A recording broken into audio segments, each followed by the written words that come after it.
I'm Mike. I'm Jason. This is Snake Envy. So we were at the Reptilian Nation Expo in Salt Lake City. Was it almost 2 weeks ago now? 2 weeks. 2 weeks. I've seen some people talking about it on YouTube, but primarily I've seen a lot of reaction on Facebook. That was the expo where, now what's his name and the name of his business? I'm not sure if he's changed that business, but like Jeremy Stone. Jeremy Stone, yeah. Constrictors.com. I don't know what it is anymore. I was drawing a blank on his last name. He breeds a variety of constrictors and a lot of ball pythons. Well known for boas. Yeah. He has brought the Motley boa. That was one of his big ones. Yeah. His big claims. And then we all heard about the Brazilian thing. Well, a lot of people may not know. We are going to... So the dust up at the reptile show is that he was... ball pythons have a tendency when you pick them up to kind of ball up. Hence the common name in the hobby, which is different from the royal python name that they go by in the wild. And he was juggling them. Now, you know a breeder well who was next to Jeremy at the show.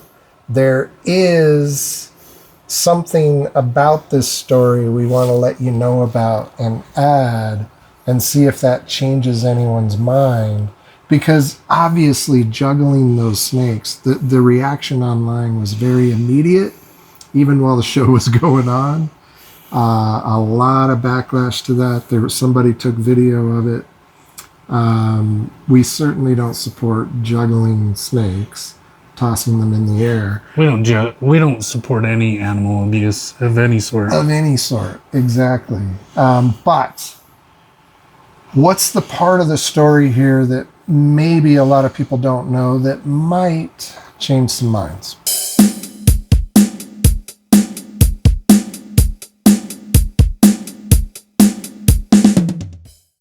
So a really good friend of mine was around, and I heard this from him. I didn't hear it from Jeremy or anybody, but supposedly before the juggling incident, there was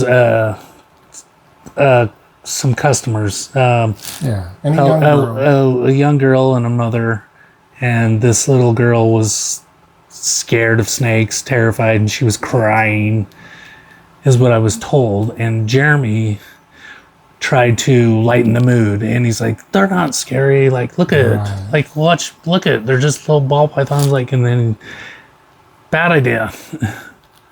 Good intentions, bad idea, like.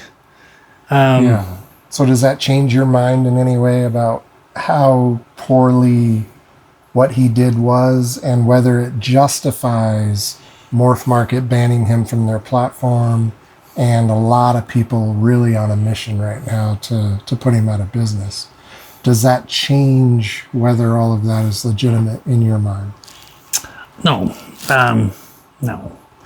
I know Jeremy enough. Like, we live in the same state. I've been over there. I haven't really hung out with him per se, but we've had many of conversations, and it was just a bad judgment call, man. That was a bad idea. Now, for those who may not know about the boa incident, Jeremy and his family were guilty of illegally importing boas. I believe it was from Brazil. That was if I remember, it was a leucistic red tail boa. And we're talking like something out of a movie where a family member had a fake pregnancy belly, and they tried to smuggle the snake in the country. Oh, there's so much. I just go read it. There are news reports about it. There's articles out there. Yeah. You should read them for yourself. But an extensive, caper in order to try to sneak these snakes into the country, and the snakes were discovered. It was one snake, and they got caught. So this isn't his first go-around with sort of unethical behavior in the snake world. But I agree with you. It doesn't change my opinion. when it comes to animal cruelty, when it comes to treating animals in a negative way, potential to harm them. In the video, if you go watch it, there is one snake that starts to umball on the way down. And it makes it tough for him to catch that one. But imagine if they all did. Right. And now you're just throwing snakes up in the air all fully extended. I don't think any of those animals got hurt. No, I think they could have. They could have. They definitely could have. They fell from a reasonable distance. I don't think they were harmed, but not a good look. I do not think Jeremy is an animal abuser. I don't. No. I think he just had a bad lapse of judgment right there. That's it. Very poor lapse of judgment. And, you know, sometimes that's all it takes in life to significantly change your outcomes. So I don't fault Morph Market for saying, hey, in light of this being brought to light and in light of all the outrage, you can't be on our platform anymore. He's certainly got other ways he can try to sell animals, and we'll see. We'll see what happens long term. We're not making any judgments about his character at large, but nor do we think he's an abuser of animals. But at the same time, this is twice now that you've made the hobby look bad. You put the spotlight on you twice. Well, you put the spotlight on yourself, but you've also put it on the hobby. And that raises another question that we want to touch on a little bit, which is, I think there's a lot of people in the hobby that are a little bit disconnected. Like, if you're not an outdoors person, if you're not a herper, and it's one thing to own animals in captivity as pets or even to be a breeder, and to just be in social media groups that are sort of dedicated to that. But if you're not an outdoors person, a herper, a fisherman, a whatever it might be, a hunter, and you're not in those kind of groups, you might be a little isolated from just how many people out there do not like snakes. I know breeders. They think we're crazy. I know some snake breeders that I don't think they should have animals at all. Maybe they don't like them. Yeah. I don't think they should have them. Like, I've seen the care they do. Well, that's another one. That's a whole nother. But I'm just talking about the general public. I think it's important for people in the hobby to know that there's a whole category of people out there that even love to talk about how they love nature and love animals. But when it comes to snakes, these are the only good snake is a dead snake people. And they mean it. Like, they kill them on sight. They don't think they have a right to exist. That's what we're up against when the hobby has negative spotlight shined on it. And those are the people who think we're crazy for wanting to own them. They certainly don't want to live next door to them or in an apartment below them. Yeah. And they're always looking for any excuse. And some of those people are politically motivated. Some of those people are state legislators. They're just looking for excuses to further regulate the hobby. And there's already a lot of states out there where it's tough. It's tough to own snakes at all or reptiles at all. But for certain species, it's even more difficult. That's what we're up against. So if we don't police ourselves as a hobby and come down hard on people that make us look bad, there are a lot of other people out there who will do it for us. And that won't be good. It won't be good. I often equate it to gun ownership. I own guns. I carry a gun. I have a constitutional right to do that. I don't have a constitutional right to carry snakes. And there are still people out there doing everything in their power to keep me from owning guns and carrying guns. Snakes, it's going to be that much easier because there's no constitutional hurdle. If they come after us and they come after snake ownership, they might succeed.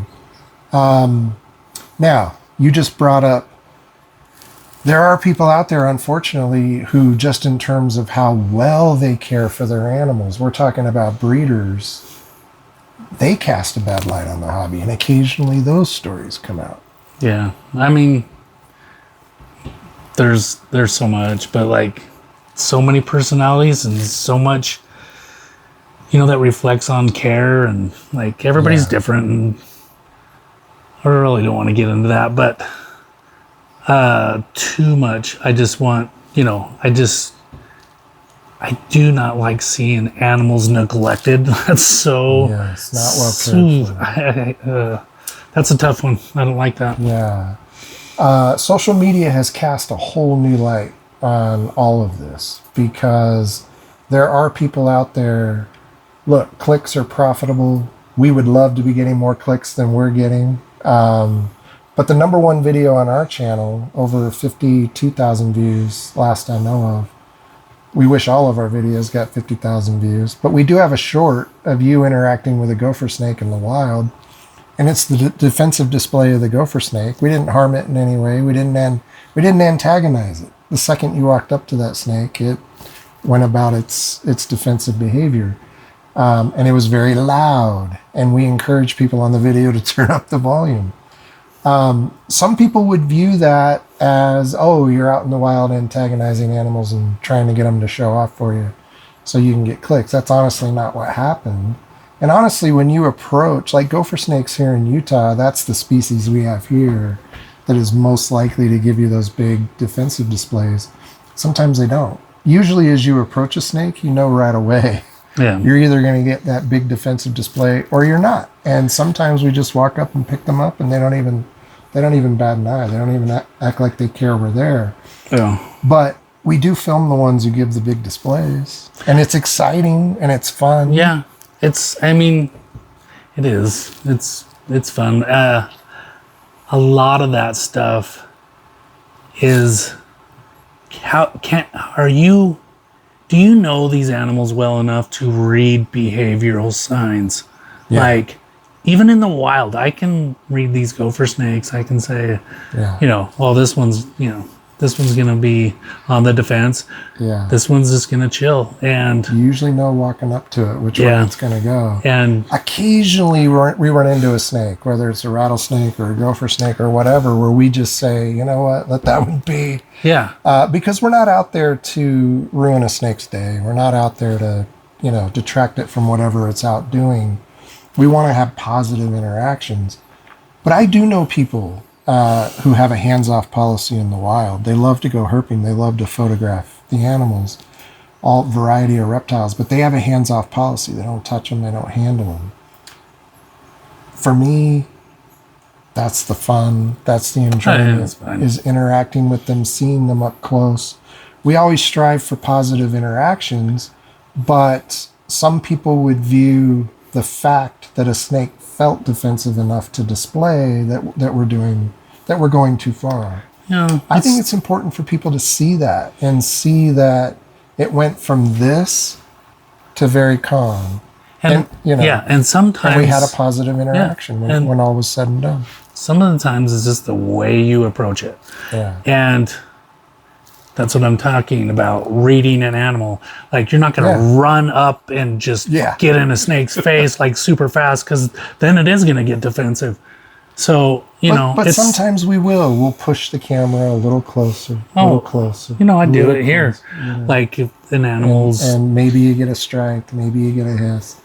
But we also show people that if you take a step forward, the defensive display rises. And then if you take a couple steps back, it calms down. And you show people that, hey, they're reacting to us. It's not in their nature to be aggressive or to come after us. It's all about how we... And I think it's important for people to see that. And another thing, can go hand in hand with captive and wild animals, is the...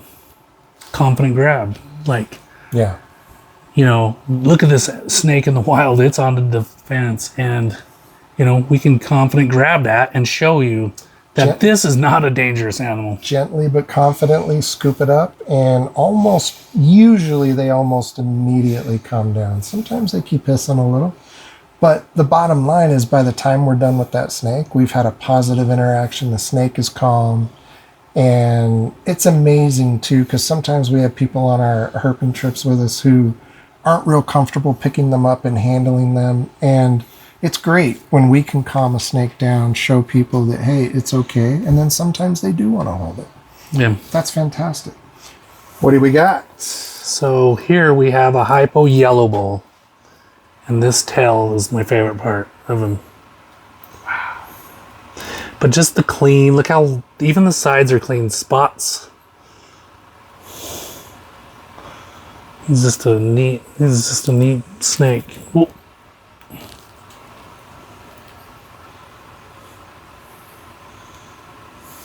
Now, what are your plans as far as breeding?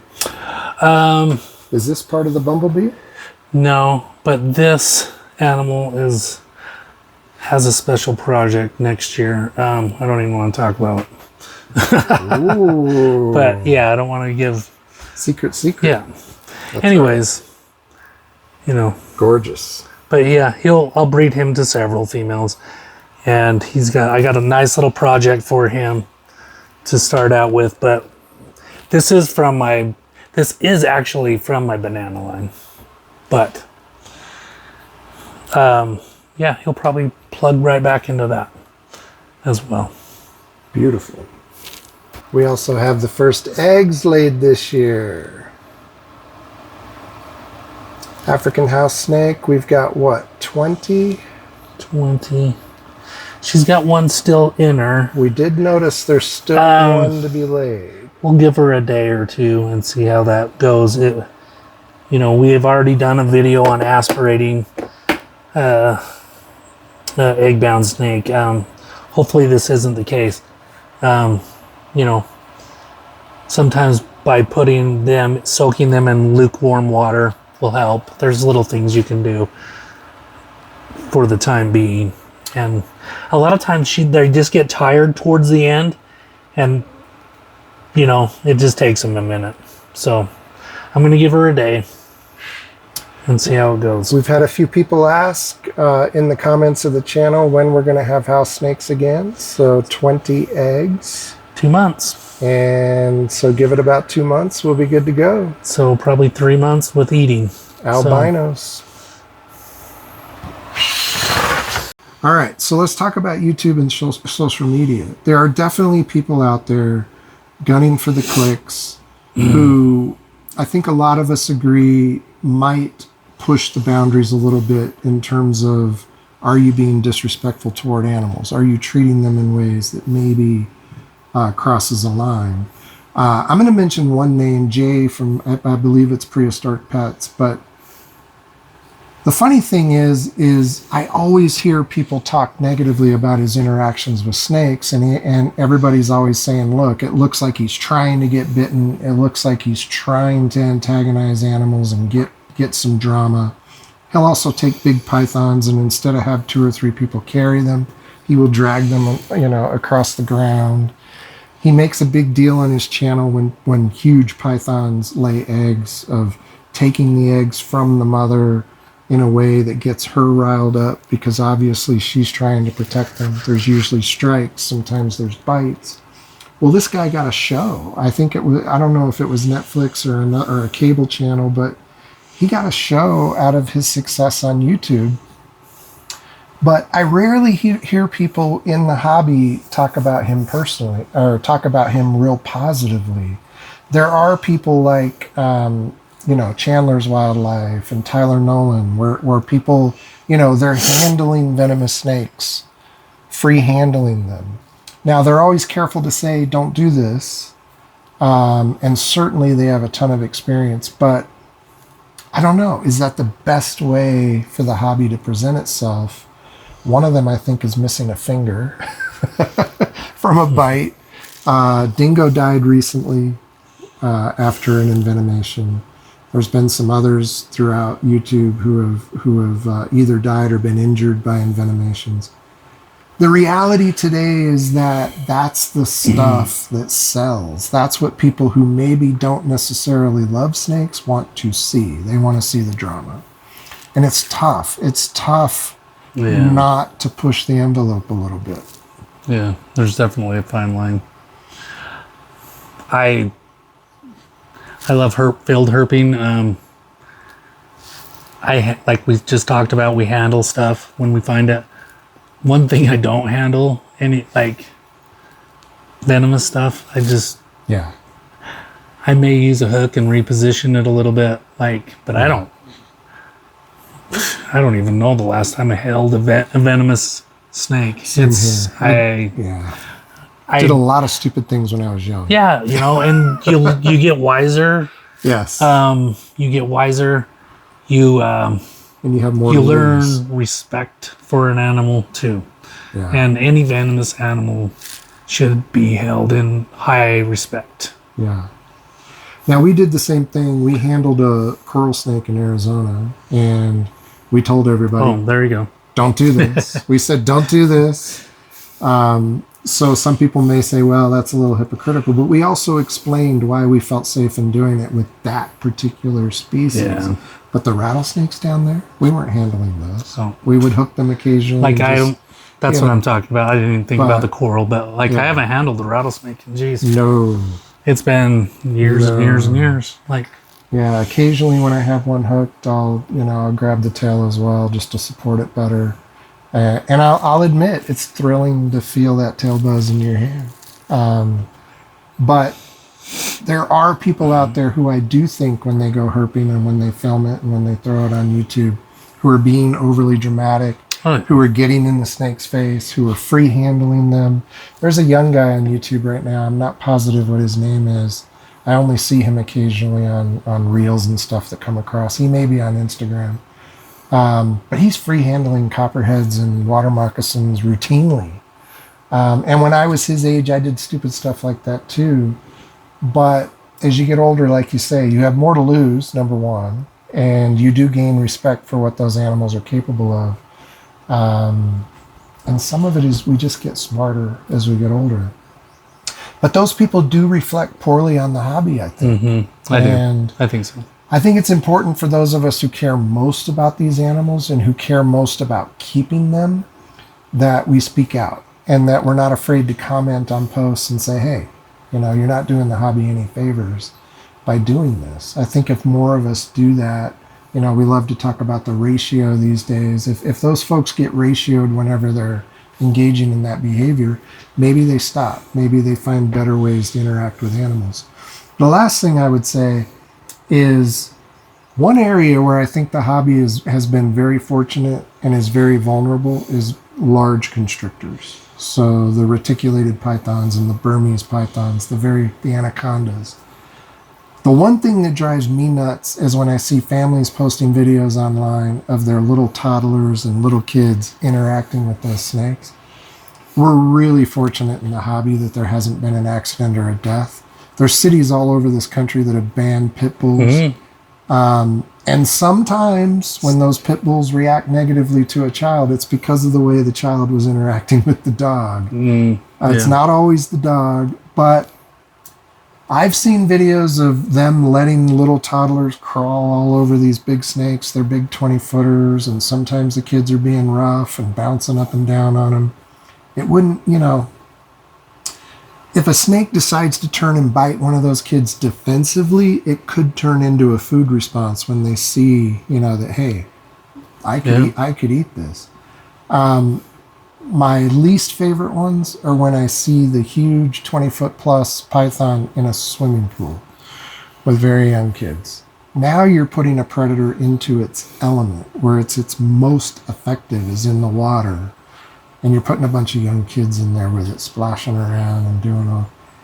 It's an accident waiting to happen. And I have long said that I don't think it's going to be a venomous snake. I don't think it's going to be, 6 foot plus whatever that's going to bring the hobby down. It's going to be a big constrictor. It's going to be an accident with a child. And that's the kind of thing that can really dial up the negative pressure. And those larger constrictors are usually, there's lots of places that are banning larger constrictors. Here in Utah, Murray, I don't even think you can have a snake in the city of Murray. I don't even think so. Our friend Clint's Reptiles, you guys are all familiar with his channel. In his city where he lives and where his reptile room is actually located, they kind of found out, I believe they found out kind of by mistake, that there were laws on the books that were very prohibitive towards certain snakes. And I think size was one of the criteria. And Clint's wife happened to know people at City Hall. Clint's posted a video where you can get all the details. I don't want to get any of it wrong. But long story short, they were able to work with the city and craft better laws that made more sense, and that coincided better with state law. In Utah, you can own venomous species, but it's a process to get a permit and be approved. And so the laws in that city now have been improved. We're working in Arizona right now to try to improve the laws there, to make it a little better, take pressure off wild populations and allow for the captive breeding of snakes that are collected. In Arizona right now, if you want a certain species, you can just go get it and there's your pet. Yeah. That's kind of short-sighted law. There are places where, if you have any snake over like 6 feet or whatever, you can't own it. And it's geared towards big constrictors, but they don't realize there's a lot of other snakes in the hobby that are popular that are 6 feet long. Yeah. So bottom line, we got to police ourselves, or I promise you, there's a ton of people out there who will be happy to police us for us. Any last thoughts? Ooh, yeah. Take good care of your animals, please. Yeah. Just do your best. Take good care of them, feed them, clean them. Yeah. And we've actually, I think this will be interesting for some people, but we've actually had conversations. Like, we don't want to be the clickbaity guys on YouTube. We want to educate people. We want to maybe help people into the world of breeding a little bit and show you a peek behind the curtain. But we're trying to avoid the clickbait stuff. But the reality is that sells. Unfortunately. And there's people out there who take that to an extreme, and they do things that we really shouldn't support as a hobby. And it will hurt the health of the hobby in the long run. So please like, subscribe, comment, give us some examples of what you see out there that maybe drive you nuts. Give us some examples of how maybe the hobby can do better, and let's help each other do better. That should be the goal. Thanks. Thanks.